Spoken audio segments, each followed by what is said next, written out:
sustainable prosperity.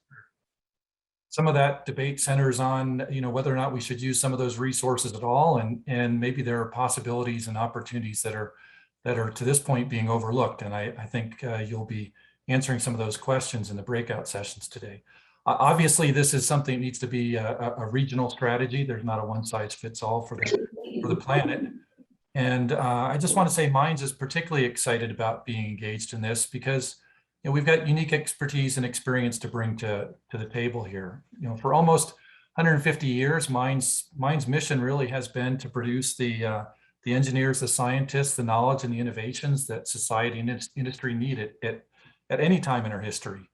And clearly, the energy transition is one that's very ripe with needs to produce new kinds of engineers and scientists, as well as new knowledge and innovations. One of the unique things about Mines is we've always been very closely aligned with industry, and that's something that experience and knowledge is something that we can bring to the table here. And then, of course, our tagline, Earth, Energy, Environment, really says it all. Reflects the unique expertise at the institution in Earth and Geosciences, understanding of the energy system and opportunities that are out there for us. We've got amazing faculty. You've already met Monica, you'll meet Ryan and others today with expertise from conventional energy sources to renewables and all the relevant disciplines that need to be brought to bear. We have a policy institute, and I see Morgan is here today as well.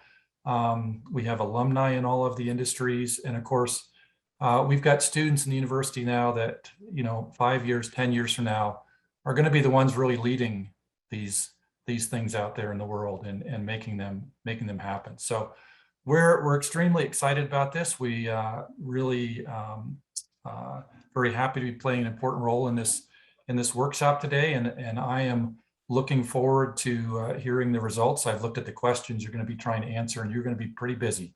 So with that, I just want to leave you with best wishes for a great workshop, and anytime that Mines can be engaged in this, or we can play a role, or if I can help connect anybody out there to expertise and resources at Mines, please feel free to reach out to me anytime. And with that, Monica, I'll turn it back over to you. Thank you, Paul. So now I invite John Lewtinski to join us. John, I will not say your title because I heard that has changed. So please, if you can tell us what you're doing now and what Iwest means to DOE. Thank you, Monica. My name is John Lewtinski. We actually just went under a reorganization within the Office of Fossil Energy and Carbon Management. So it's actually a very exciting time at DOE, especially for our office. And so we used to be Office of Clean Coal and CCS, and now we're the Office of Carbon Management within the Office of Fossil Energy and Carbon Management. And we, to give you perspective of what the priorities are changing within at least our section of the office, we've split the CCS division. We used to have all of our funding, about $200 to $250 million, managed by one division and a few people.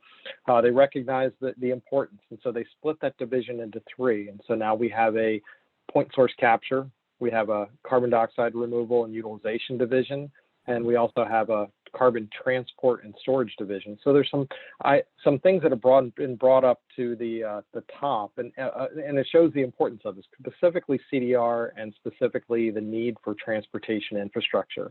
And this leads to me into a few comments about this initiative and others that we're supporting. I'm currently the division director for carbon transport or director for carbon transport and storage.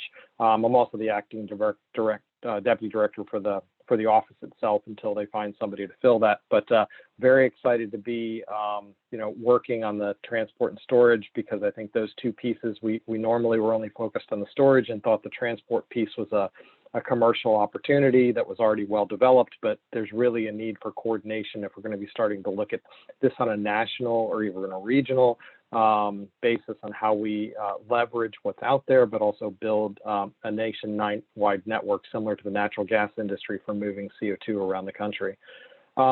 So on the Iwest initiative, I'll put it in perspective a little bit why this is so important to DOE. We've all seen the decarbonization goals that the administration has been rolling out. In 2035, we need to decarbonize the electricity sector. By 2030, even earlier, we need to cut CO2 emissions or greenhouse gas emissions by 50 to 52%. These are not small undertakings. When you start thinking about the size of the electricity sector, what fossil energy plays in that electricity sector, and try to move to clean energy or decarbonize whatever portions left, of that sector. And then by 2050, obviously, the decarbonization, getting to net zero for the entire economy, transportation, heavy industry, electricity, and maintaining reliability and security of that electricity that can be delivered on the grid, at the time that you want it. And so there's a lot of challenges, but I think that, this is why we're so interested in initiatives like Iwest. Really, this started out with a relationship between DOE and Los Alamos, looking at the Four Corners region, because that's a heavy fossil energy area, and we're saying what role is CCS is going to play, and talked through with Los Alamos that this entire Intermountain West is really a critical portion of the country that provides a lot of energy to the United States. From they ship energy to the East Coast, to the West Coast in forms of electricity or was fossil energy, but a lot of opportunities for other development of clean energy, geothermal, wind, or solar. And each state's got its own priorities. And so, we looked at creating an initiative from Montana all the way down to the borders with Mexico, from Canada, and looking at this entire region, but understanding that there's not one solution. So it's really important that these meetings like this are happening, because we need to get the stakeholders' input from not only the states, but down to the regional communities that are going to be impacted by this transition. We recognize that the transition is going to affect some communities more than others. Some communities are going to have other different interests or potential concerns about this transition, either economic, social justice issues, environmental issues, and the impacts of this transition. And we need to understand all of those potential inputs as, teams like Colorado School of Mines or some of the other universities that are engaged in this initiative understand how to model and what's important and how this infrastructure is going to develop over the next 10, 15, 20 years. So again, the meetings like you're having today, very happy to be part of, but I just want to express that this is where, we feel that it needs to start, because it needs to be this, informed decisions by the people that understand the technologies and are going to develop kind of the roadmaps for these regions on how these things are going to evolve. I think this is the 5th meeting that I've been involved in between the states, just to introduce and no more than that, just to say DOE is very supportive of your efforts. We're not directing, we understand. We kind of laid out a general framework, really. Los Alamos and the partners in all your universities laid out that framework, extremely supportive. And I think other offices within DOE are also extremely supportive of this idea. I know the Bioenergy Technologies Office is providing some funding to look at biomass in the region. The Hydrogen Fuel Cell Technology Office, is tracking the ideas and also funding maybe some of their own ideas with maybe NREL and some other activities. I think that's at their purview, but making sure that we're coordinating all these analyses together. So we're not, because there's going to be interactions between how you build out hydrogen infrastructure and CO2 infrastructure, and how biomass is going to play in both of those spaces. This is clearly a very important initiative to us. I did have some notes. I apologize. I just left the screen.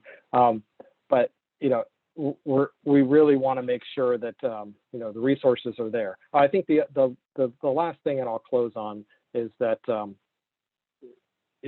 the decisions about major investments are going to be made very near in the future. And I just want to give you a perspective on at least the CO2. I think there's been a lot of studies about, what the infrastructure requirements for CO2 decarbonization are going to need to be, and what role they're going to play with relationship to, clean energy and solar and hydrogen and wind and other deployments. And so this, CO2 is a small fraction of the activities, but it's an important piece, because if you don't build the infrastructure now or start planning the infrastructure now, you're going to hinder the deployment of that and other technologies in the future. So this type of discussion and planning is extremely important to understand where investments need to be made today. I equate it a lot of times to people that I'm talking to about, the highway system. It was planned and built for the future. This is a very similar, situation. We need to plan and build for what we think is going to have to deploy in the future. There's been some incredible studies done on what it's going to take to deploy CCS, and they're saying, we need to put $10 billion of investment into just storage characterization and transportation planning over the next 8 years. Because if we do that now, by 2030, we've laid that kind of highway, rest stop system that is absolutely necessary to enable the next 20 years of deployment, so that we really can get to that net decarbonization goal. And all of that essentially starts now. So these kind of discussions, these kind of decision-making processes, this kind of modeling exercises are going to help inform the regions, your states, your policymakers, federal policymakers, and industry when and where they need to start considering to make these investments. There's a lot of discussion about infrastructure bills and things like that. We're really just focused on what we can do now, and whether industry makes those investments or, there's more opportunities for investments. Irregardless, we think we needed to support this kind of activity today, just so we can kind of catalyze the decisions, around a really integrated transition with all the different technology options that need to be considered. So again, thank you for your time. I just wanted to express my thanks and appreciate, everybody coming together to start these discussions. Thank you.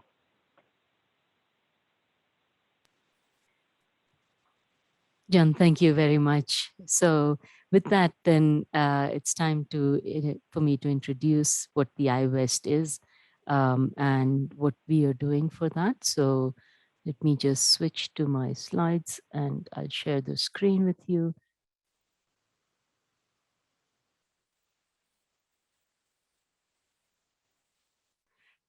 So the Iwest coalition is for carbon neutrality. How do we bring about carbon neutrality, and what does it mean here specifically for Colorado? The team at Colorado School of Mines is Mike McGurk and Ryan Richards, who work in carbon capture, Laura Singer, who works on policy economics, Hossein Kazemi, Kurt Levo, and I work on storage aspects, subsurface storage and utilization. And you will have heard a lot from Kelly Hummel, without whom this would not have happened. So we are guided in everything that we do by Kelly's able capabilities and organizations. So what is our Iwest? It's creating a path to carbon neutrality. What does it mean for Colorado? How do we get everyone's input? How do we manage everyone's expectations and desires to keep this state, keep our state, the beautiful state it is in? I hope that we will all have some time to see fall colors that will be coming soon, and enjoy the state we live in. There are many other partners with this, and we are looking at each other for guidance, for roadmap building. Arizona, the University of Utah, Wyoming, New Mexico, the sovereign nations represented through San Juan College, organized through them, and then Montana, Los Alamos, and of course the DOE. So what we are looking for is really to get the Intermountain West regions that have shared geographic, environmental, and demographic attributes. We have a lot of energy, opportunities to go carbon neutral, but we also have challenges. We have shared challenges. We are dependent on fossil fuel. A large part of our economy comes from, is driven by fossil fuel. But together with that, we have water shortages. If you hear from Colorado, the western part of Colorado is on a chronic drought state. And now we're talking about eastern plains in Colorado also heading towards drought. So we have a water shortage, we have economic dependency on fossil fuel, and we have extreme weathers. We have had forest fires, we've had rain on the forest fire, the scars that have led to closure of the major highway that runs east-west, I-70. And so the shared experience between our states allow us to build a coalition of shared experiences and of shared knowledge. So the objectives of Iwest are to develop a roadmap. And the roadmap will allow us to transition to a carbon neutral and economically, societally sustainable energy system. That's the biggest objective here.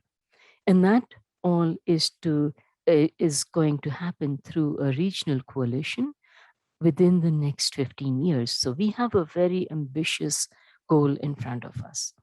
The roadmap obviously will happen with input from everyone, from all of you. So we hope that we maintain the engagement with you to create the roadmap. The roadmap will be place-based. That means specific for each state.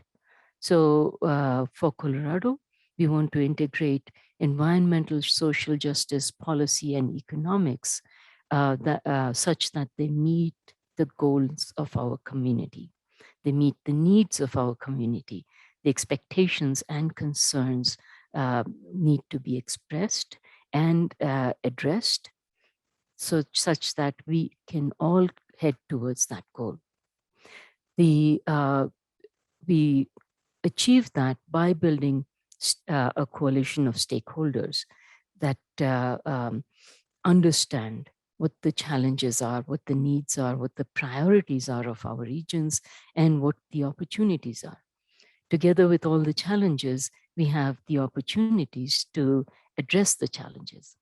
And then identify technologies that are specific for every region that take into consideration the expertise at hand, the geographic location, and the environmental attributes of each specific region. And the pathways are several, as you might well imagine, and today we hope to capture what is happening here in Colorado. We build on several decades of scientific assessment, research, and economic developments. Just a few days ago, I was cleaning out my office and I found a paper from 1993 talking about adverse effects of climate change. And so there is a vast wealth of knowledge that has gone in, expertise that exists, which we hope to tap, and much of it in our own state. And so the pathways of particular interest are capture and use of carbon dioxide and other greenhouse gases, production and use of carbon neutral hydrogen, and production and use of bioenergy and bioproducts. Hopefully we'll hear more from you from Colorado to say, can we expand this? Are there some other things happening that we have not captured here? The central tenet of Iwest is to identify opportunities such that we can exploit the symbiosis between these pathways to facilitate the rapid and effective deployment and a sustainable deployment of each of these technologies. And so with that, the timeline, I cannot stress that enough. We have a timeline of 15 years. And we hope to achieve that by identifying options that are available immediately, that we can deploy now, Then the next round to deploy short, medium-term technologies, and all of those built to having a long-term goal via technologies that that are sustainable, but that might require additional research. And in all that, we are reaching out to communities throughout our state to gather input, to gather suggestions, to gather concerns. And so we have a website. You can visit iwest.org to for more details, or you can connect with us. We welcome all your suggestions, and we look forward to a big session today. With that, I will stop and just end with this, and you will hear about this more in the next talk by Will Tour. These are the major emitters in Colorado. The governor's office has put together a roadmap for carbon neutrality, greenhouse gas reduction. And that is a wealth of information that's available to everyone. So, and they identify transportation, electric power, oil and gas, industrial use, and buildings as the major 5 emitters of carbon dioxide. And so with that, I stop here. I thank you for attending our session. We'll listen to Will Tour, and then we'll go into a break and then breakout sessions. So I'll stop sharing my slides, and I welcome Will Tour to present. Will? Good morning, and thank you. Yes, I'm Will Tour. I'm the Executive Director of the Colorado Energy Office, and I'm going to speak about the state greenhouse gas pollution reduction roadmap, which is really the strategic plan for at least the near-term actions that we'll be taking to try to put the state on a pathway for significant reduction in GHG pollution. And let's see, I think someone was going to put my slides up for me. Or should I? Great. Thank you very much. So next slide, please. So in 2019, the state legislature really began taking significant action on climate and clean energy. By my count, in 2019, there were 15 major pieces of legislation on climate, electricity generation, energy efficiency, transportation electrification, and oil and gas reform. And then in 2021, another 32 pieces of legislation that moved forward. But in many ways, the core of this was set by House Bill 1261 in 2019, that for the first time created legislatively adopted greenhouse gas reduction targets for the state of a 50% reduction below 2005 levels by 2030 and 90% by 2050. It also gave a broad grant of authority to the State Air Quality Control Commission, the air regulatory body, to develop rules and regulations to achieve reductions, while requiring them in that process to take account of both what was being done by other agencies, but also of voluntary reductions happening through the private sector and actions by local government.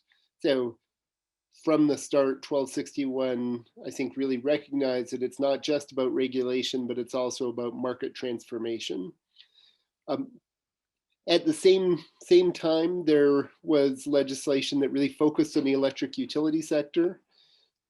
Because of the advent of low-cost wind and solar, the technology and the economics were really lined up for deep reductions from electricity generation. So there was essentially a regulatory pathway put together for electric utilities to meet or exceed an 80% emission reduction by 2030. And that lives not so much at the Air Commission, but primarily at our Public Utilities Commission. Then this year, there was additional legislation that took some of the goals that we had developed through the roadmap and put them into statute, some of the sector specific goals.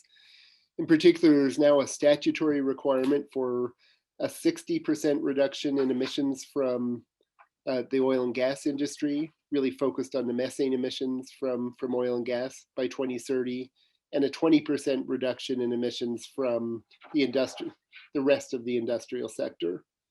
In addition, this year there was legislation focused on emissions associated with the combustion of natural gas in buildings that really sets up a process focused on a slightly over 20% reduction in emissions from the gas distribution utilities over the next decade. Next slide, please. One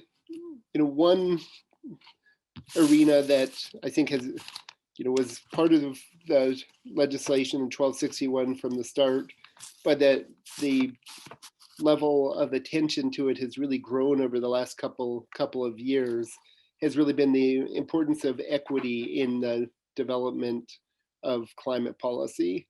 And there are now legislative requirements that in this process, there's an identification of the communities that are disproportionately impacted by air pollution and climate change, as well as an identification of communities that are most impacted due to sort of a history of discrimination or a concentration of low-income residents in the community. And it really requires processes to incorporate the voices of those communities as we are developing our GHG reduction policies. Next slide, please.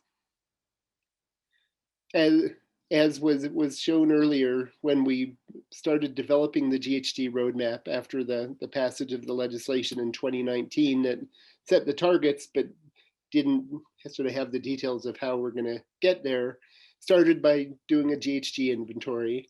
And as with many places around the nation, what we saw was electric generation and transportation were two largest sources of emissions.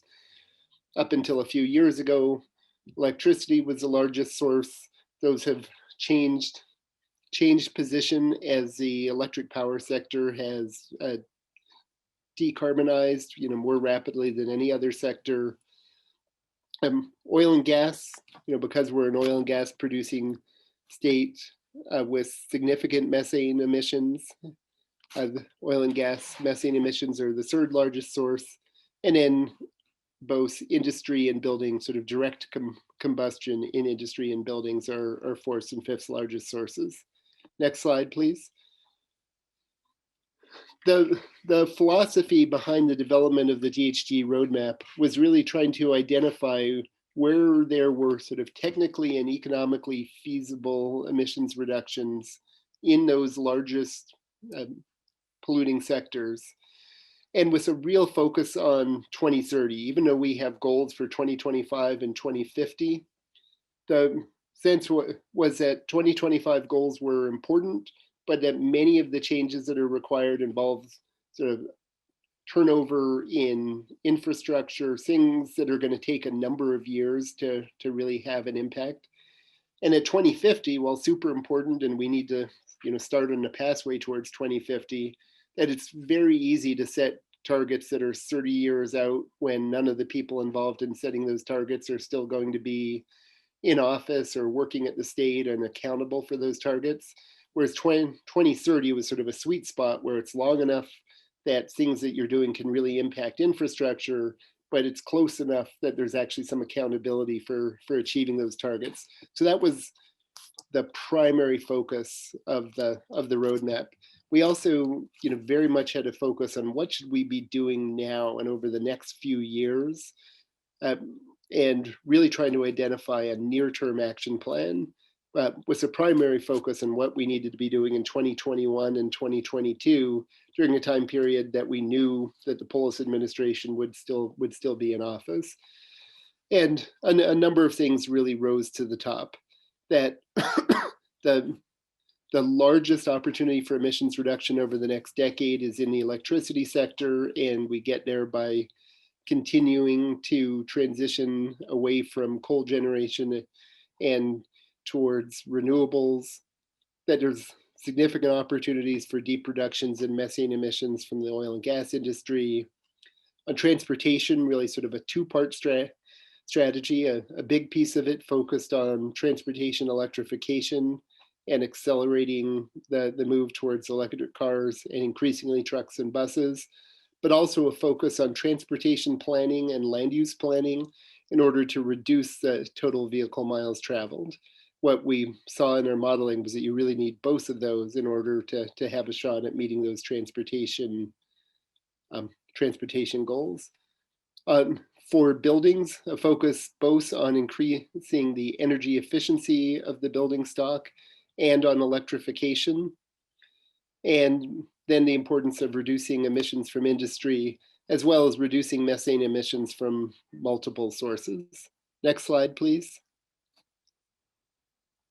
To look at it a little bit quantitatively, we ended up setting these sector-specific targets that are essentially an 80% reduction in emissions from the electricity sector.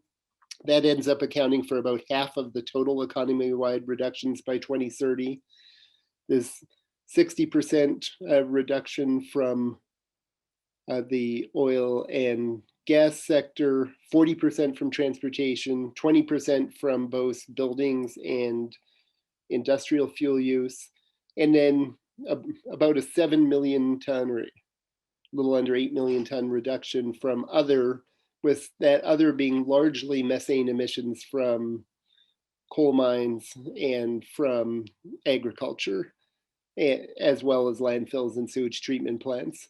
And I would note that most of the reduction that is projected here in that other section is essentially from reduced methane emissions from coal mines, as those coal mines go from active to inactive status as the demand for coal goes away. Next, please. So what are we actually doing, and what are we seeing in terms of progress here?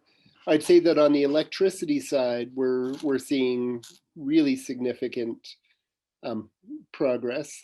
The 6 utilities that operate 99% of the fossil generation in the state have all committed in one way or another to reductions that achieve at least that 80% reduction by 2030. Xcel Energy has filed a clean energy plan with our Public Utilities Commission that would achieve approximately an 85% reduction.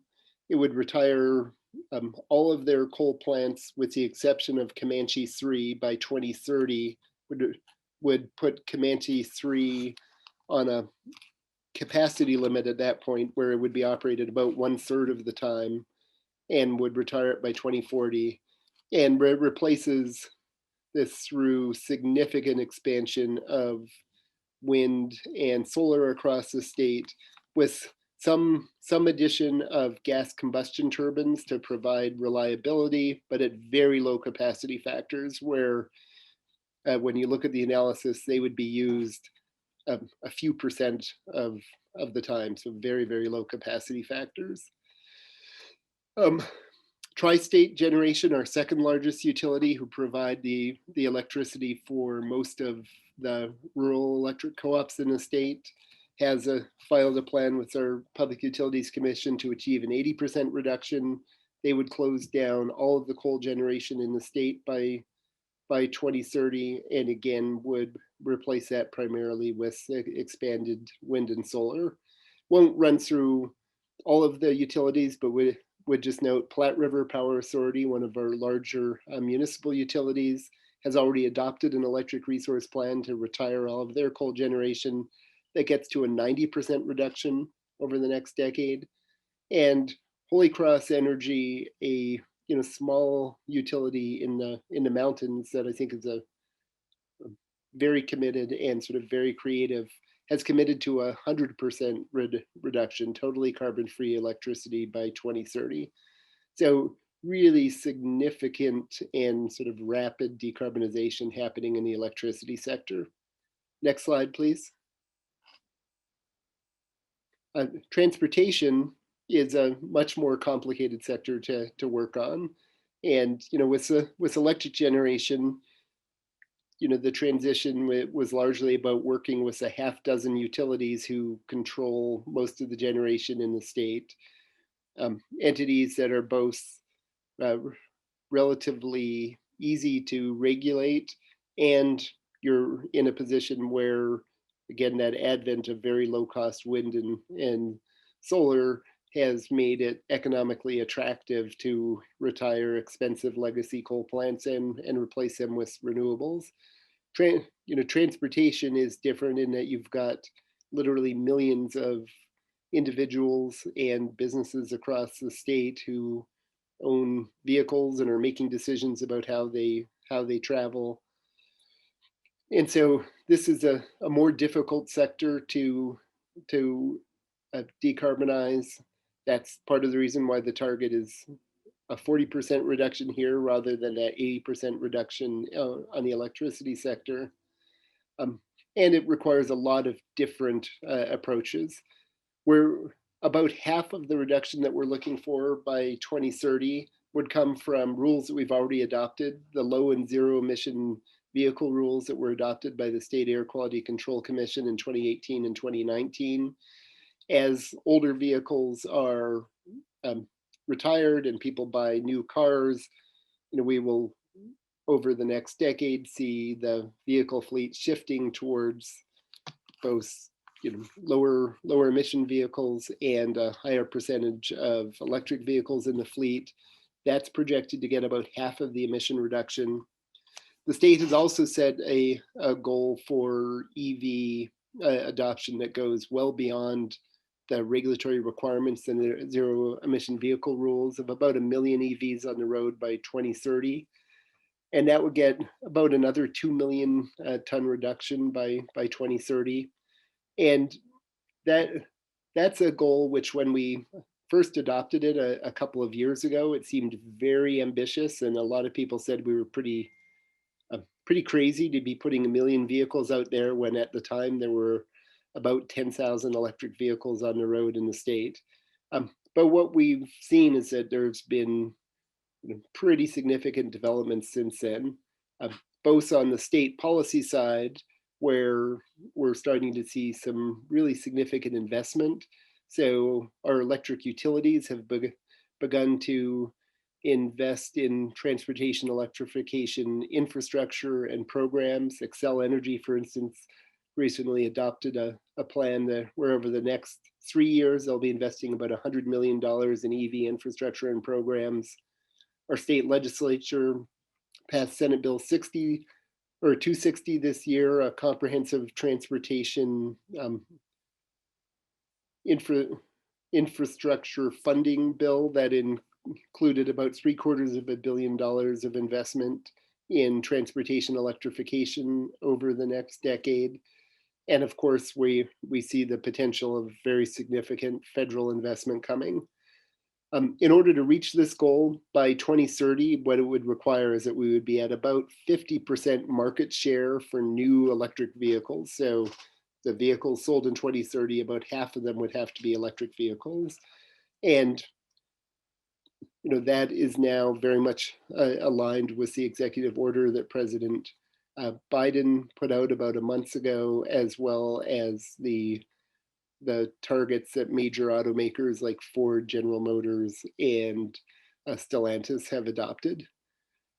So that then leaves about another 4.5 million tons to target through a variety of strategies. I'm not going to go through all of these, but we'll just notice one sort of that is very active right now, which is setting greenhouse gas pollution reduction standards for transportation plans. In some ways, this is similar to what the Federal Clean Air Act has required for pollutants like ozone over the years, where there's a requirement that before a state transportation plan can be approved and funded, you have to model it and show that it's going to meet budgets for ozone precursors in areas that are out of attainment with federal clean air standards. the idea here is very similar, where there's going to be a requirement that before any future transportation plans by either the state or individual sort of regional areas of the state, like the Denver region, before those can be approved, they're going to have to model the greenhouse gas emissions projected from transportation at various test years and show that their plan is going to achieve those reductions. And it targets an incremental reduction of about another 1.5 million tons by 2030. It would be implemented essentially by shifting funding into things like public transit and walkable, bikeable communities, as well as working with local governments to improve land use. And that is in process right now. The draft rule was released about a month ago. It is in public hearings this month and next month, and then will be considered for adoption by the State Transportation Commission in November. So it really trying to, again, target both the vehicles and reduction of that growth of vehicle miles traveled over time. And then the last thing I would notice is the third one down in this little list, which is clean trucking strategy. The governor signed on to a 15-state memorandum of understanding last year that's focused on moving towards zero emission trucks. And as part of implementing that here, have been doing a deep dive analysis of the state truck fleet that will be released in October. That will be used to inform both programs and regulatory strategy going forward. So one of the things that we'll be looking at there is whether to adopt what's known as the Advanced Clean Truck Rule, which would essentially be a regulatory requirement for gradual conversion of truck fleets to electric and hydrogen vehicles. Next slide, please. On oil and gas, again, there's a 60% reduction or 12 million ton reduction targeted by 2030. We developed that in the GHG roadmap by essentially looking at reasonable estimates for what was technically and economically feasible for methane reduction over that time. The legislature this year took that goal and placed it into statute and required our Air Quality Control Commission to adopt rules to achieve at least a 36% reduction by 2025, 60% by 2030. There's also a requirement that on a biannual basis, they need to do sort of a real world check-in of, okay, what are we seeing with actual emissions? Are we on track to achieve these reductions? And if not, our air division will have to propose additional regulations to meet those targets. The first major sort of set of regulations is moving forward right now. There's a proposal out before our Air Quality Control Commission, and there's a hearing scheduled for December to consider adoption of those rules.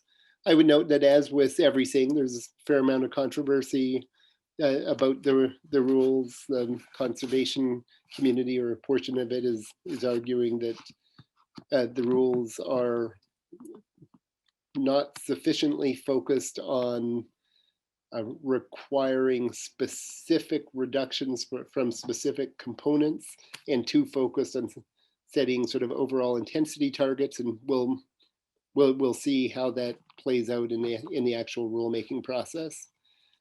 Next slide, please.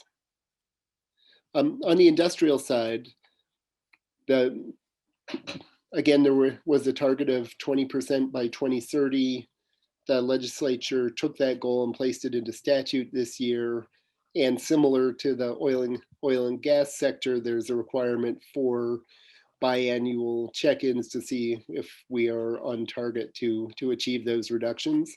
There's an initial rulemaking that is moving forward right now that's targeted to a small subset of those industries, energy-intensive, trade-exposed industries, so which basically means the Evraz steel mill and then the cement plants in the state.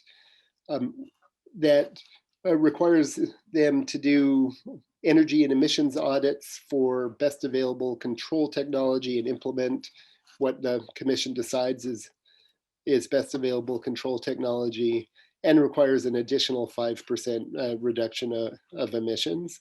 I would note that the proposed rules as part of this would require any of those energy intensive, trade exposed facilities that have single smokestacks with emissions of over 100,000 tons a year to do a feasibility study on carbon capture as part of the audit in order to set those backed requirements. And then the rest of the industrial sector rules have to be in place by 2024. I would say that this is, thinking of the areas that you're focused on, this is certainly a place where I think both carbon capture and green hydrogen are likely to play an important role over time in meeting these targets. Next slide, please. On the building side, buildings are sort of like transportation, where there are, again, millions of buildings that are out there owned by individuals and businesses and small businesses. And so it's really about how do you encourage market transformation? It can't be just a regulatory strategy. So how do you encourage that market transformation for retrofits to existing buildings, as well as how do you get the right rules in place for new building construction? And this was a very active sector in the legislature this year, with multiple pieces of legislation that moved forward. The way that I would describe it is that there were a whole set of tools that were put in place to support retrofits to reduce emissions and energy use by buildings. And then there was a piece of legislation that created an overall planning process to ensure that those tools will be used in a way that adds up to those emissions reduction. Individual tools include a very significant expansion of gas utility investments in customer-facing demand-side management programs to help their customers improve energy efficiency. A commercial building energy benchmarking requirement, and a process to set energy and emission reduction standards for existing large commercial buildings. A program that will create beneficial electrification programs through our electric utilities. Right now, our electric utilities have large energy efficiency programs that provide things like rebates to help their customers switch to more efficient appliances and lighting.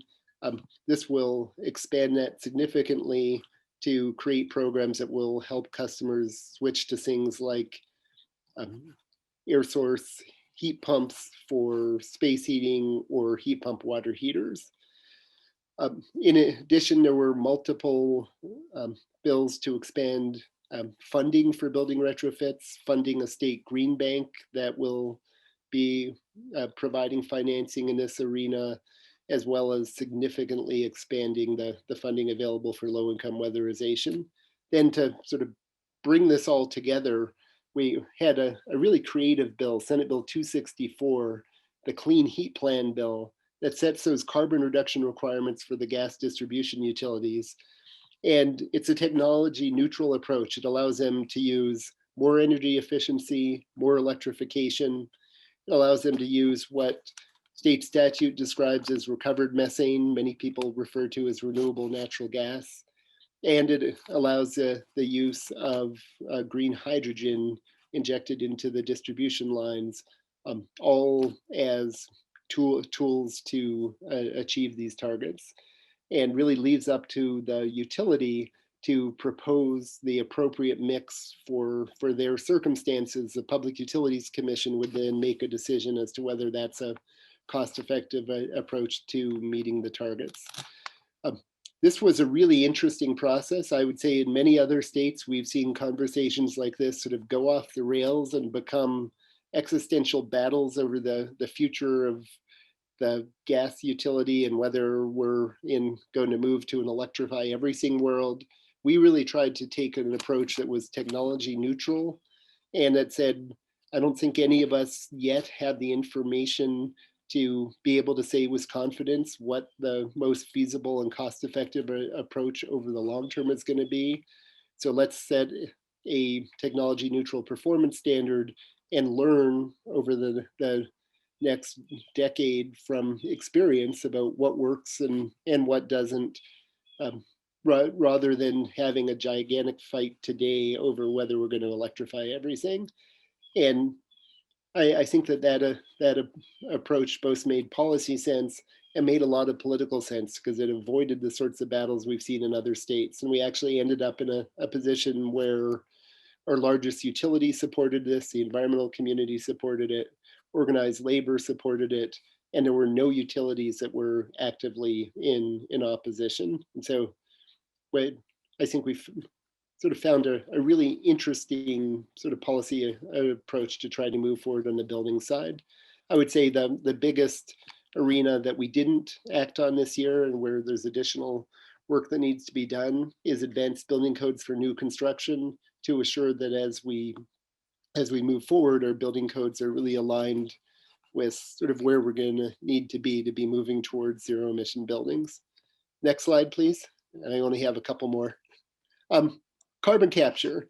So as we developed the greenhouse gas roadmap, our consultants were projecting that there would be very little carbon capture over the next decade, and that the role of CCUS was really going to be a longer term role. As we put the draft of the roadmap out there, we got substantial feedback from industry that we were out of touch with what was really happening on the ground, and that there were multiple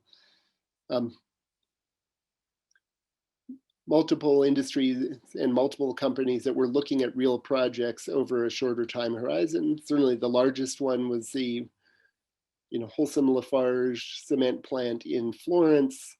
We then started hearing from the Southern Ute tribe about their interest in developing an alum cycle gas plant on the Southern Ute reservation.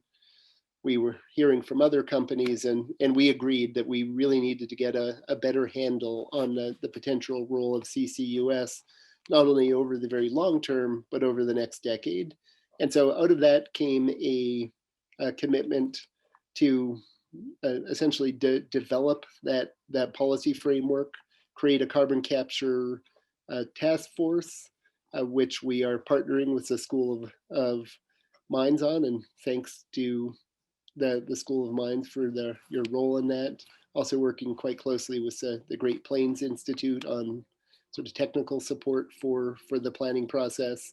The idea is that by the end of this year, we will have a report to the governor with a recommendation on what's the appropriate role of CCUS in meeting state GHG targets.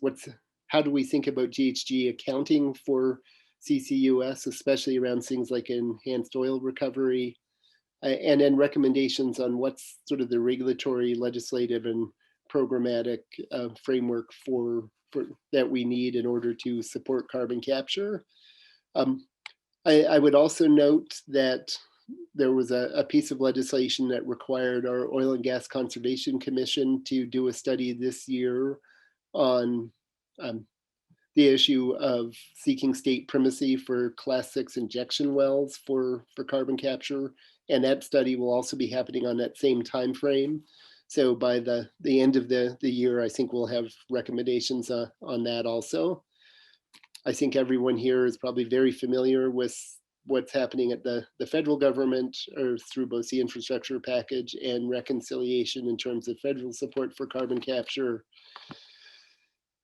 And when we look at the potential reductions through carbon capture in sort of cement, gas processing plants, refineries, and ethanol, we see a potential for about a 3 million ton per year reduction. One thing I would note is that when it comes to electricity, we're looking at carbon capture very differently than some states. Like, I think Wyoming has a different perspective on this, where we see that coal generation in the state is going to retire. That the coal plants are expensive. We don't see that there's a world where we're going to have coal plants with CCUS. But what we do see through our modeling is that while low-cost wind and solar are going to get us to somewhere between an 80 and 90% clean grid, that there's going to be a need for firm zero carbon generation, and that there are multiple technologies that are, I think, in play there that include use of green hydrogen burned through combustion turbines. I think it includes gas plants with carbon capture. Maybe it may include long duration storage, and it may include small modular nuclear. And we don't think that anybody can really say yet which ones of those are going to be the most feasible and cost effective. And so think that there could well be an important role for carbon capture in that last little bit that is needed in order to provide reliability on the grid. Next, please. One other arena that we talked about in the roadmap was the role of hydrogen. And this was another place where we felt like there was a lot more work that needed to be done in order to really understand the role that hydrogen might play.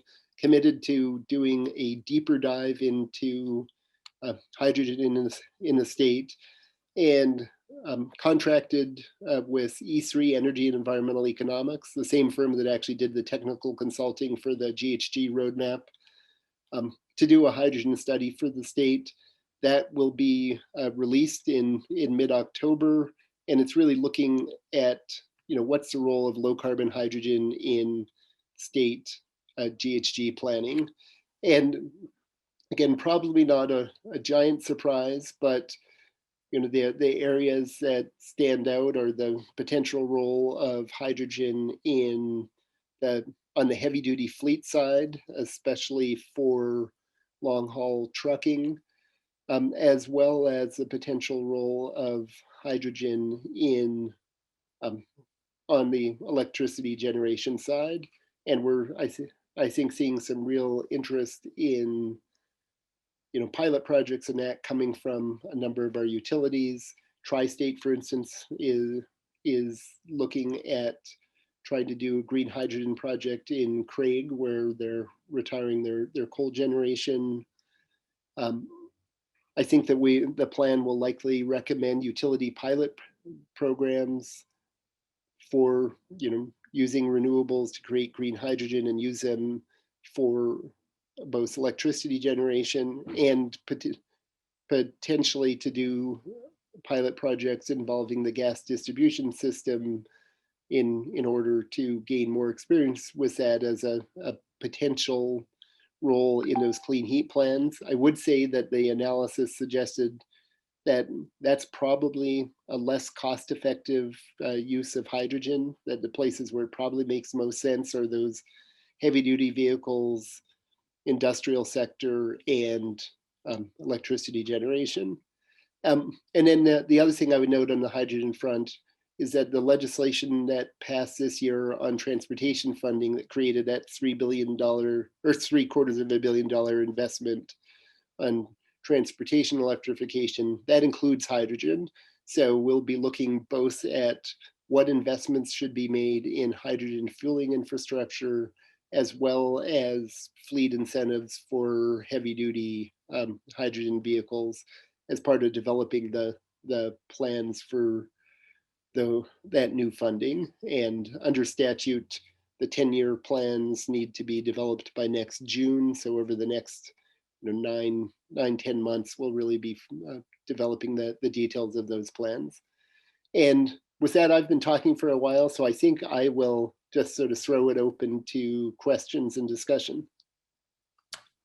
Will, thank you very much. That was really fantastic. Exactly what we were hoping that you would bring to the table in terms of kind of letting everyone here understand where the state is in terms of thinking about these problems and these potential solutions. And hopefully, you know, the rest of the day with that that helps us with the context of our future discussions.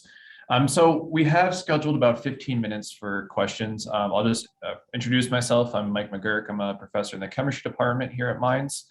And so we have a series of questions already in the chat.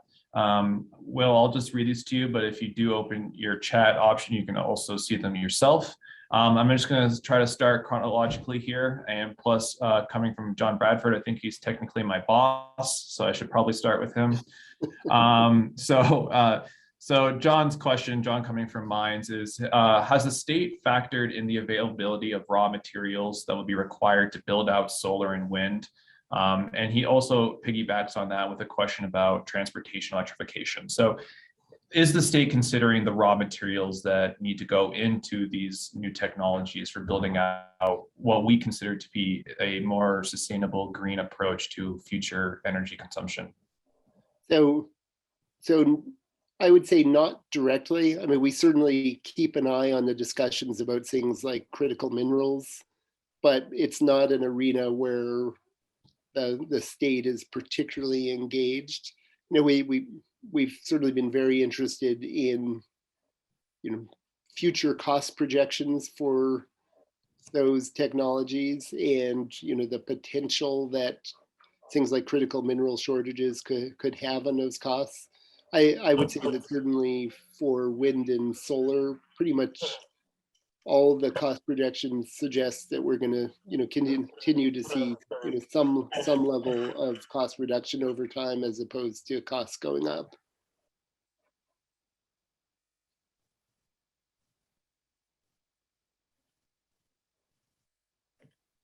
You're on mute. Sorry, there was some feedback coming in, so I muted myself. So at 9:39, Reedvon, sorry if I'm mispronouncing your name, do the projections that you were showing take into account the fact that our state population is going up aggressively? Yeah, they do. So as the initial input into the model, we worked with the state demographer's office to build in their projections for both population increase and increased economic activity over time. And, you know, probably worth noting that there's obviously huge uncertainty in what's really going to happen in the future, and projections are just projections. And one thing that we did partway through this was did a set of projections during the heart of the recession during COVID, to say, well, what happens if this continues? What does it mean for these projections? You know, what if we see lower population growth, lower economic activity? And, you know, what we saw was that made some difference for 2025, but that it seemed unlikely that sort of lower levels of population and economic growth were going to bring us closer to meeting those longer term goals. Great, thank you. So at 9:43, Chris Myers from Los Alamos effectively asked, can we use our open lands in the Intermountain West as a carbon sink? So biochar or other available soil amendments in order to create carbon negative sinks. Is this something that's being considered as economically viable? And then just to comment that innovative ag tech would seem to have a significant opportunity for being party to reduction goals. Yeah, so completely agree. And I would say that that's an arena that I tend not to talk much about because I have zero expertise in it. But during the development of the roadmap, what we determined was that there was a huge dearth in data to allow us to say anything very quantitative about it. But there was an ongoing effort that the Department of Natural Resources and Department of Agriculture are engaged in, working actually very closely with the Nature Conservancy to try to better quantify the sort of carbon flows from both natural lands and agriculture in the state, and look at and develop a strategy for trying to enhance, carbon storage in both working lands and natural lands. And so I think we've got a lot of interest in it. There's a lot of work going on trying to better understand it. We don't yet have sort of large programs stood up. Okay, this is what we're going to do to achieve that. It's more, we know we want to do something, and we've got some small programs that have been stood up, focused on things like creating some pilot projects through the Department of Agriculture for supporting agricultural practices that would lead to greater levels of carbon sequestration. But I think that's an arena where there's a lot of potential. The other thing that I would say here is, I know we've heard some real interest from some of our utilities in thinking about, as they retire coal generation, are there opportunities to do things with biomass in those areas, really focused on forest health treatments and what you're doing with those, trees that you're logging. And so I think there's, we don't really understand quantitatively what that means yet, but there's definitely, interest from the utilities in trying to do something there. Yeah, my brother-in-law is a forester, and I know that they're cutting down a lot of trees to try to mitigate wildfire risk. So there seems to be a lot of, they don't know they can't pay people to take the logs. So it seems to be a resource. So Indra at 9:43 asked, any thoughts on how local system inertia of the grid might be impacted by removing around 90% of the rotating mass in the system by 2030? Sounds to me like there's an electrical engineer on this call. I don't understand that question. So what I can say there is that each one of the individual utilities has been doing sort of detailed technical analysis as part of developing their resource plans, and they are all confident that they can meet these targets while maintaining grid stability. And for the utilities that are regulated by the Public Utilities Commission, that happens in an open litigated process where there's a great deal of public scrutiny of those, and people who know more about it than I do seem to agree that this is very feasible. A couple of things that really have stood out. One is the importance of additional transmission, and particularly as we look to get up above about 80% clean energy on the grid, the importance of looking at regional market integration.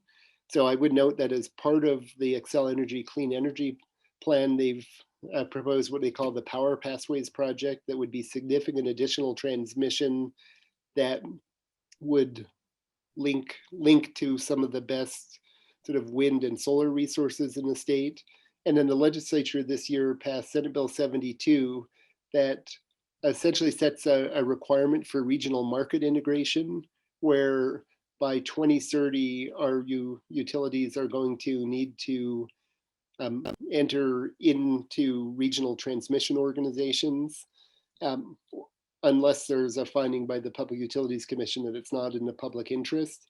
And that means that we should be linking to a much larger geographical footprint for renewables that will make it easier to integrate a higher level of renewables into the system. But the other thing that I think has stood out to us throughout this analysis is, again, that notion that we're going to need firm zero carbon generation, that we're not going to get all the way there with variable renewables. We might get there indirectly through things like green hydrogen that's created by excess wind and solar during periods of high generation, but that we are we're going to need some source of firm zero carbon generation to get all the way there. Great, thank you very much. Dakota asks a really great question. Quite simply, what are we doing to prevent rolling back of policies depending on the changing of leadership? So, almost all of these policies have been put in place through legislation. So, as we saw with the last presidential administration, even when you have policies that have been adopted in legislation, administrations can certainly, slow walk them or try and move things backwards. But the fact that so much has been done through legislation means it's pretty hard to reverse. I mean, that means that you would need to have a change not just of the governor, but of both houses of the legislature. I think that that's fairly unlikely. But the other piece to it is, because so much of our focus is on market transformation, not just legislation. I'd use the electricity sector as an example. There's no world in which our electric utilities, after making major investments in retiring coal plants and replacing them with renewables that are lower cost, are going to turn around and say, no, we're going to rebuild that coal generation. There's probably not a world in which oil and gas companies that make public commitments to dramatically reduce their methane emissions, and then those are aligned with new regulatory requirements, are going to turn around and say, yeah, no, we're actually going to get rid of those emissions monitors and move in another direction. So I think it's both would be politically very difficult to reverse and practically difficult to reverse many of these. That's great to hear. So Ryan Richards doesn't need too much time for his next session, so we have a bit of a buffer period. So Will, if you don't mind, I'm going to keep peppering you. Yeah, happy to keep chatting. Great. So there does seem to be a bit of conversation going on. And Ron, I believe this is Ron Allerson leading this conversation on what about carbon negativity? Are we, is the state, I personally think about DAC quite a bit, is the state thinking about carbon negativity towards actual reduction? So the answer I would say is no, but we would be very open to that conversation. Again, our planning process has primarily been focused on the next decade, while trying to make sure that we're sort of setting the right trajectory to be able to move forward post 2030. I don't think that we have thought that direct air capture is likely to play a really large role over the next decade. It seems more like a technology that it is in its early days. It's going to be scaled up and learn by doing and drive down costs and see whether it's able to play a really big role. Certainly it caught our eye, the level of, I think it was $180 a ton incentive in the budget reconciliation package, which seemed to make, if that moves forward, certainly made us think that it may be a lot more likely that we'll see some real projects. So I think it's an arena that we'd be very happy to have conversation about, but have not built into any of our plans. One of the things politically that I would say is there has been a sort of understandable dynamic where all of the plans that the state develops are sort of immediately attacked from every side. There's also lots of support for them, but a lot of concern that we've heard from the conservation community that you're not guaranteeing these emissions reductions, you're not doing enough. And as part of that, we didn't want to build in quantitative targets for things where there was a lot of uncertainty about how they're actually going to move forward and what's really going to be feasible. Great. So Dakota has another question here, and the question kind of seems to be is, are there ways that we can actively prevent or punish people who are corporations, or any entity who are effectively doing things against the way that we would like to be done in the future? So specifically mentioning home sizes, building materials, grasses and lawns going in, the use of protected lands, waste output, water use. So basically the word being used, are there sticks that are proposed or that can be implemented, or does the state have the appetite for that? So I guess it sort of depends on the particular context. So, many of we're focused, I would say both on incentives and on regulatory strategies, and regulations in some sense are sticks. So like with our electric utilities, it's sort of well aligned with the marketplace, but they are essentially required to achieve that 80% reduction. And if they don't do it through the PUC, then the Air Commission has to adopt actually more stringent regulations under state law. The oil and gas industry, those are requirements, that 60% reduction. Industry, that's 20% reduction is a regulatory and statutory requement. Do you mind if I individuals, certainly we're looking at things like advanced building codes that, that's a requirement, a new construction. It's not optional whether you're going to obey a building code. But I wouldn't say that there's a particular focus on, I think there's a lot more interest in regulating industry than regulating individuals, because it's just much more practical than, and so I think it's much more about how do we get the right rules in place on the large scale as opposed to trying to micromanage the actions of individuals.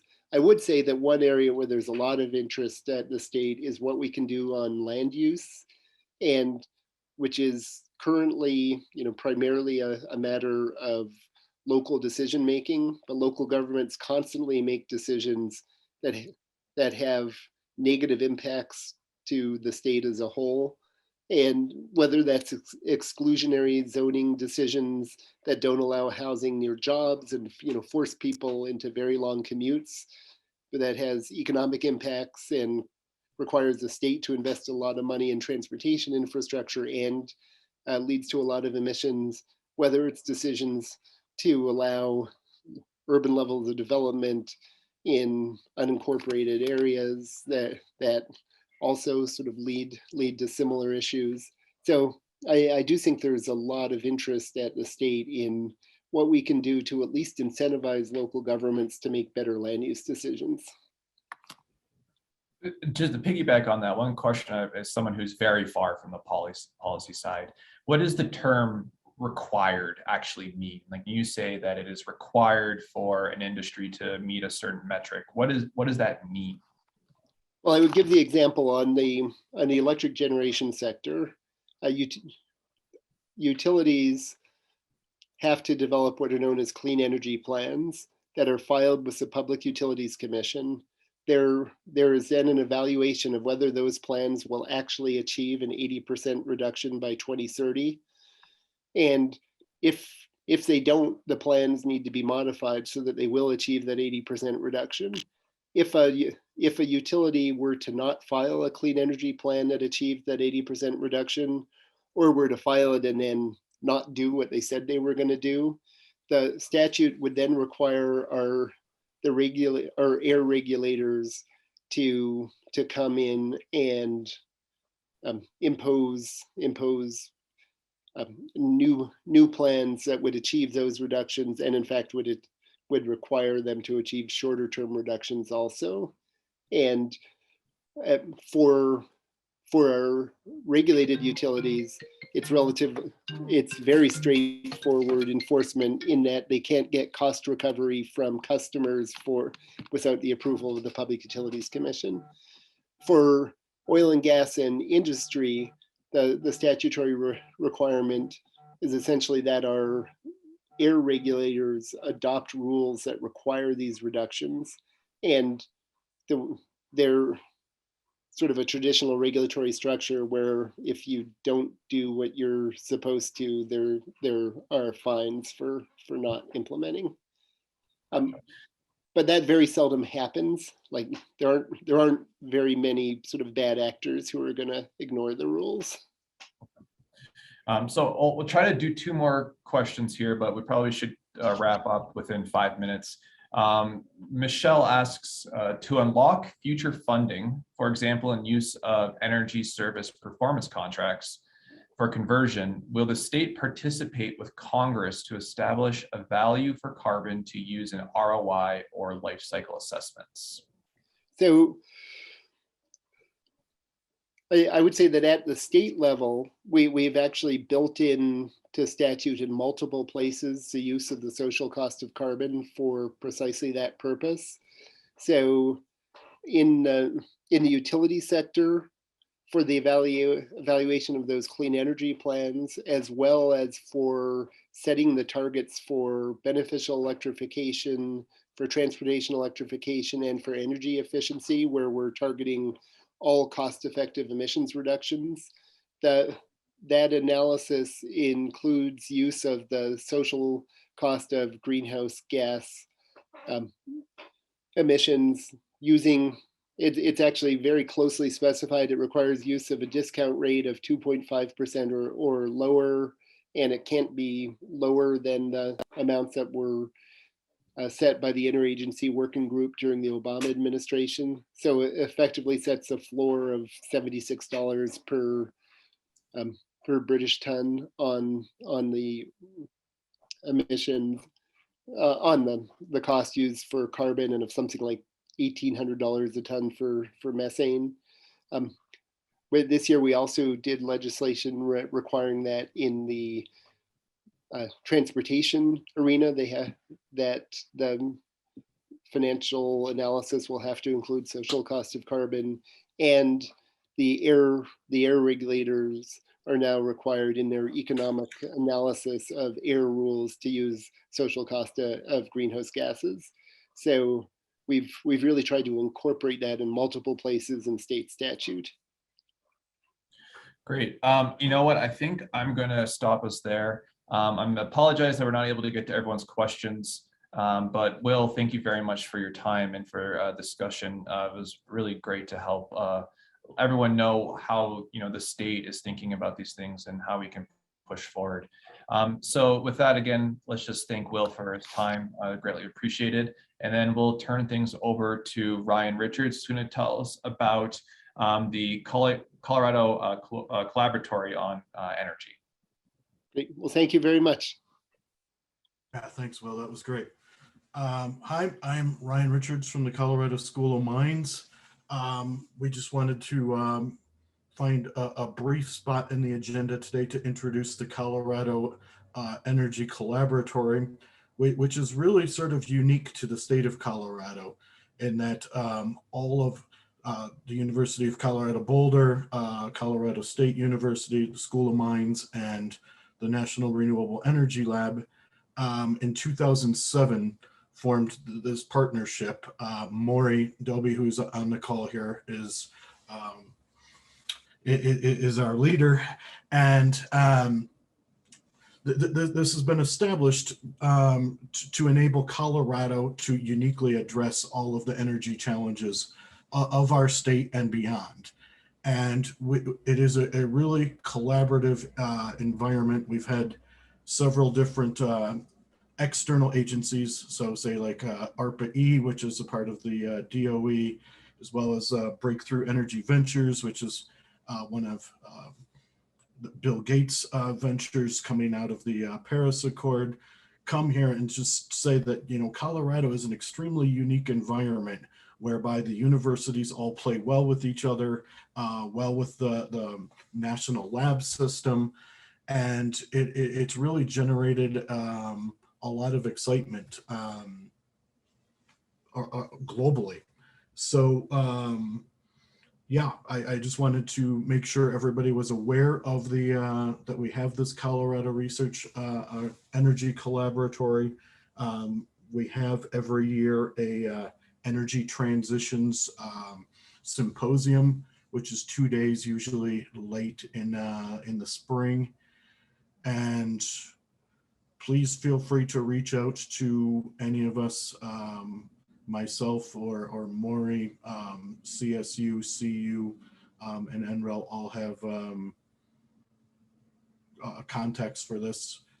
We look forward to the discussions in the breakout sessions. And what's it? Will says that he's going to try to answer a few more questions. So I'll just hand it back over to Will if that's what he's able to do here. And I'll just say that both Monica and myself did just drop in the link to the Colorado Collaboratory's website if you would like to look into that. But Will, we do have about 4 more minutes in the schedule before we go to our break. If you, I know you're probably. I just meant that I would try to enter them in the chat. Sorry. But so why don't we actually, this has been a really great start to the meeting today. Why don't we go ahead and start our break? Our break runs up till 10:45. At that point, we'll have the ability to join one of 3 breakout sessions under the category, if you're looking at the agenda, breakout session number 1. And we hope that these conversations are really fantastic and stimulating. I'm just going to take a second to kind of recontextualize or re-emphasize what we're trying to do. We want to find out what is happening in the state of Colorado. What are the unique challenges? What are we doing uniquely? What do we need to push more aggressively? What is plausible? So we really want these to be stimulating, dynamic conversations where you are telling us what the state of Colorado is doing and can be doing. So with that, Monica, do you have anything you want to chime in with? Thank you, Chris. Also, if you need to leave for some reason or the other, you have Kelly's contact, you have our contacts. Please reach back out to us, and we would love to have your opinions incorporated in the report for DOE and hopefully for our state that everyone can use. So we thank everyone, and we hope to see you back in the breakout sessions. The breakout sessions, if you have indicated which session you'd like to be in, you will be pre-assigned to that one. But if you haven't, just join back in the main one, and you can either self-select or you can request us to put you in some session or the other. At this point, it's a fluid movement. You can move from one session to another if you like. You will always come back to the main session and then select another session to go to. So we'll take a break. And Mike, when do we come back? We would like to start as close to 10:45 as we can. And Kelly, do you have any logistical comments you'd like to make? Monica had hit it. If the breakout rooms, if you're not automatically assigned to a breakout room that you would select it beforehand, you should just be able to self-select, or you can send me a chat message and I'll move you into the room. Yep. Great. Thank you. Thank you all. We'll see you in 15 minutes.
the session leads.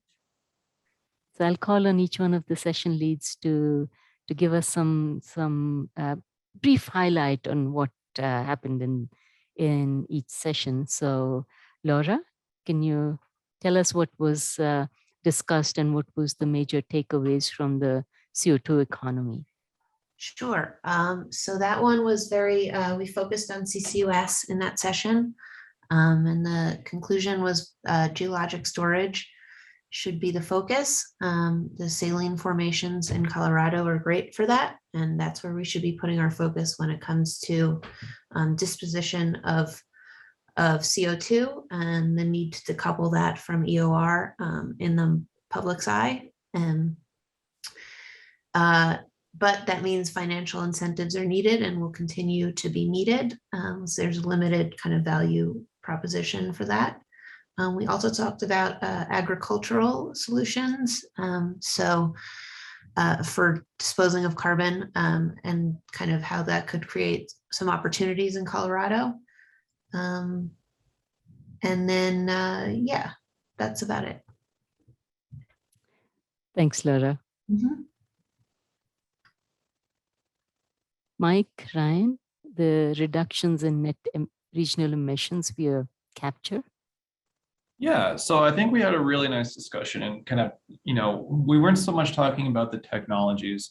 I think people who are in this realm kind of know the different options that are kind of out there, but definitely one of the primary conclusions is that, there isn't going to be a one size fits all. But in terms of the things that are unique to the state of Colorado is that we really need to think about the required water usage, especially for absorption type processes. And so absorption with aqueous amines is definitely the most mature technology, but it requires a lot of water and a lot of energy. And so in these considerations is that getting things to scale, it can be quite a concern if those resources are going to be used. And so along those lines, we heard a lot about for the energy side of things that it sounds like the people who are trying to offset the energy use of capture with renewables are coming up against a lot of challenges in terms of being able to build out the infrastructure for having basically like on-site renewables for those energy resources. And so in terms of like what can be done from the top down is trying to make getting that infrastructure and all the permitting and everything that goes with it to be more facile, so people can not have such a challenge with energy in order to renewable energy in order to push out what needs to be done for carbon capture. Thanks, Mike. Kurt, would you like to summarize for subsurface storage of CO2? Yeah, we went over the storing in subsurface environments that we have in Colorado, mainly some of the sandstone and extensive shale formations that we have. Additionally, looking at some of the coal and methane work that has been done in the past and the capacity for storage there. But some of the impediments to this is that on a cost analysis side, 80% of it comes from getting the capture of CO2 from the atmosphere. And in most of the injection scenarios, only about 20% stays in the well. So there's talk about utilization of some of the CO2 for EOR methodologies and then taking that and pumping it into lower saline aquifers. One of the concerns of this, though, is the intensity of water usage that can happen in some of these methods. And then we went over some of the considerations by Senator Bennett and his team and some of the legislation complications that it comes from this, mainly surface versus subsurface rights and different economies in the power sector, industrial sector, and we kind of had the need for a sector by sector approach in order to properly determine where sequestration should occur.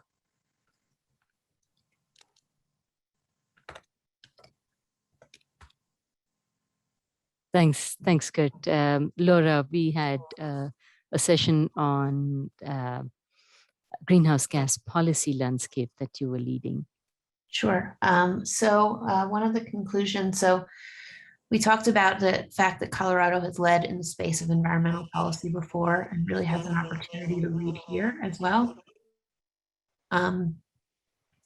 The problems associated with climate are very visible here and really have an effect on our way of life, and that has the potential to galvanize action in new ways. Talked about the need for, the Iwest distinguishes between the kind of 2030 and 2050 actions and goals, but the need to set kind of goals for 2030 as well, and kind of check those goals in a few years and see how we're progressing, that it's not, our goals shouldn't just be for 2050.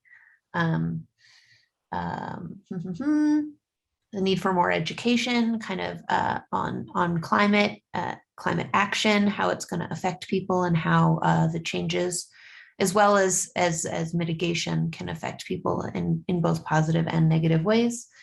And then last, one thing that was really interesting was the kind of forest management and how that's going to present an opportunity here, both in carbon mitigation as well as kind of dealing with the wildfire issues. Thanks, Laura. Ryan or Mike, would you like to talk about the low or neutral emission fuels? Yeah, and actually just to kind of piggyback right off of Laura there, the conversation about using effectively the waste resources from our forests definitely seemed to be a point of emphasis specific to the state of Colorado.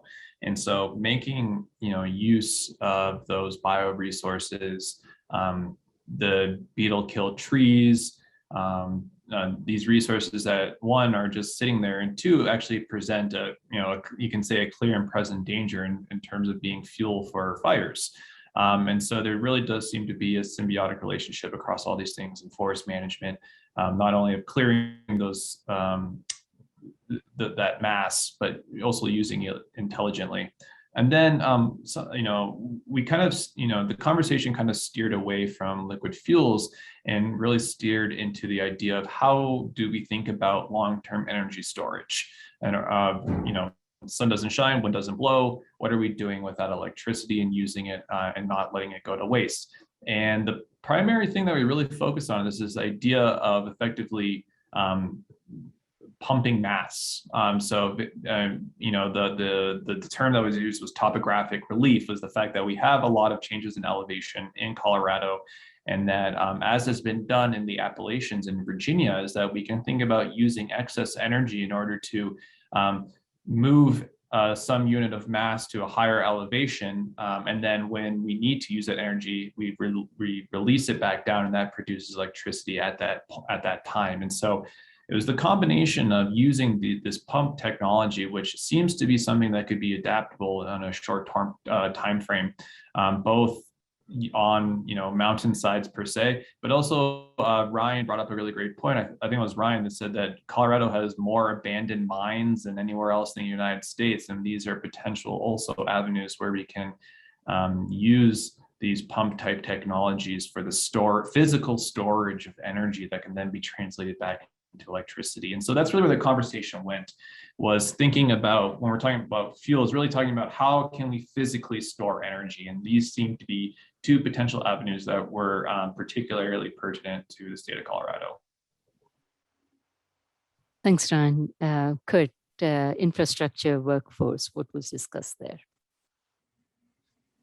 Ultimately, we went over the structure of current workforces across the state, particularly in Northwest Colorado, where we have a relatively smaller portion of the population that's doing most of the oil and gas operations in that area, complicated by the fact that you only have about 250,000 people that are centered around the Grand Junction area. We have the loss of a massive coal plant out there, and increasingly high real estate prices have pushed the median home value to over or just about $1 million. So although this area has good power generation assets and transmission ways, the workforce is hurting, and we're finding that there's a loss of members of these communities that are staying there just due to a lack of job opportunities. It's important to note that there is a lot of skilled labor in this area, particularly in the aviation sectors. But when we're looking at keeping workers and training workers and infrastructure for the future, it's important to give incentives for people to stay at these communities. And that's difficult when the overall prices that you're going to be able to pay these workers are going to be probably lower than what oil and gas is. It begs the discussion whether or not you need some sort of government incentives for these workers to stay there. In addition to this, we also had a discussion on, for the infrastructure itself, how do landowners and policymakers get together to ensure that there's an incentive for landowners to allow these operations to occur on their lands? And how do you make sure that what's being injected is staying where it's at, where it's supposed to be at, and you're not affecting neighboring areas? So there's a large amount of geographical and political differences across these areas that needs a community outreach or an education pathway to educate the people to make a switch to this type of industry and ensure that there's economic and commercial skill sets to set this into motion if this is a really a viable technology for the future.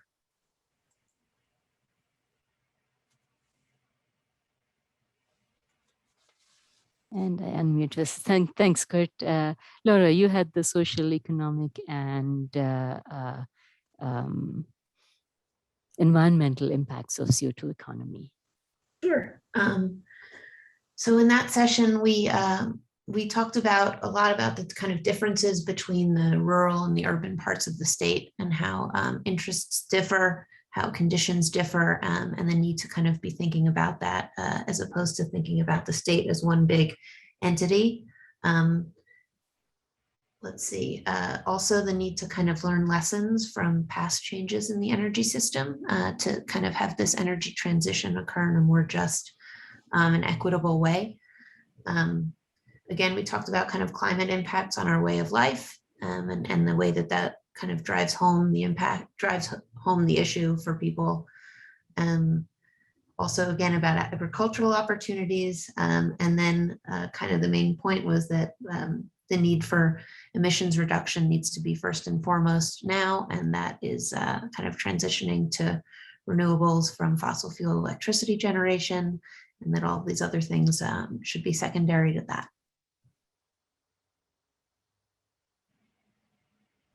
Thanks, Laura. The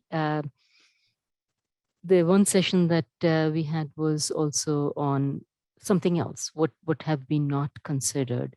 And in that, we spent a considerable amount of time discussing the technologies around hydrogen as a fuel, the hydrogen generation, hydrogen production, as well as hydrogen supply to other places. So the first part, we were really talking about how do we produce, where do we store, and how do we transport.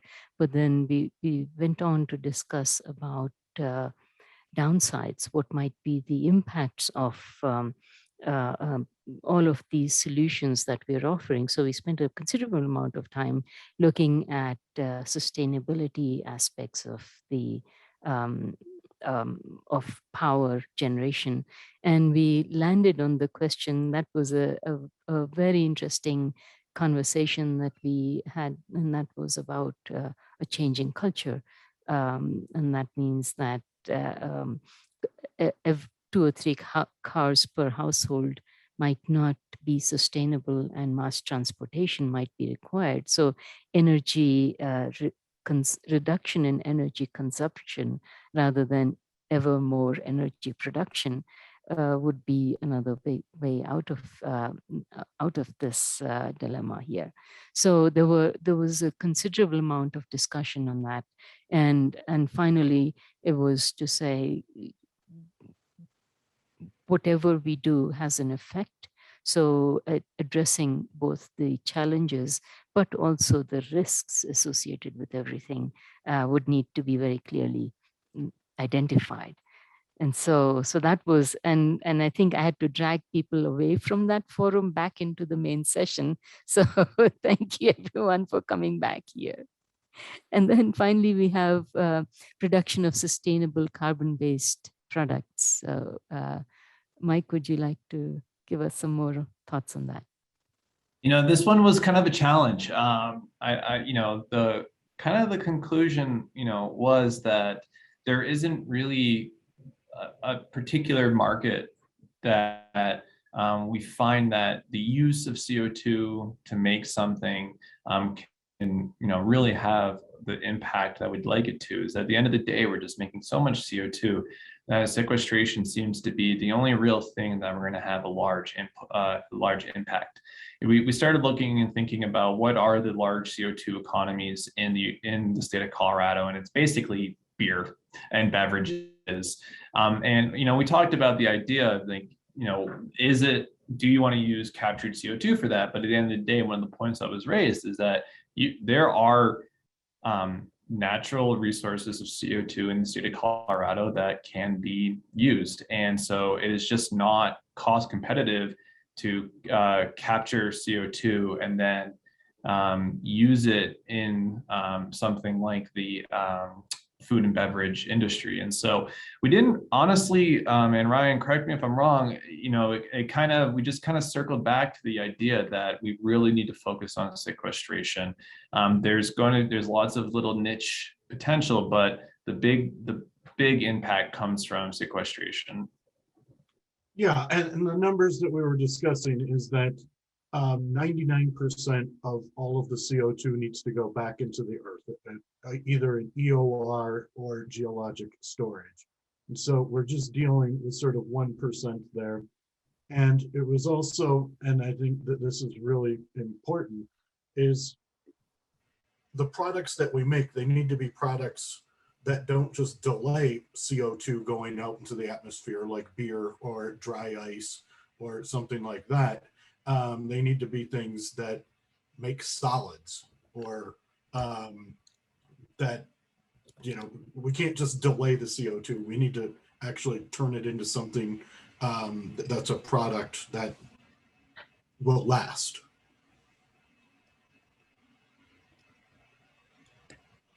Wonderful. Thank you very much. And thank you to everyone who has been here. Are there any parting thoughts from our attendees? Well, I would just like to thank Kelly again for doing such an incredible job of organizing today. I thought this was incredibly well done, Kelly. So thank you very, very much. And thank you to Monika for leading this entire effort. She's been working incredibly hard and has done just a wonderful job. So we all owe her a deep thank you for putting together today. Yes. And thank you to everybody who spent their Friday hanging out with us, telling us all of their thoughts about carbon neutrality.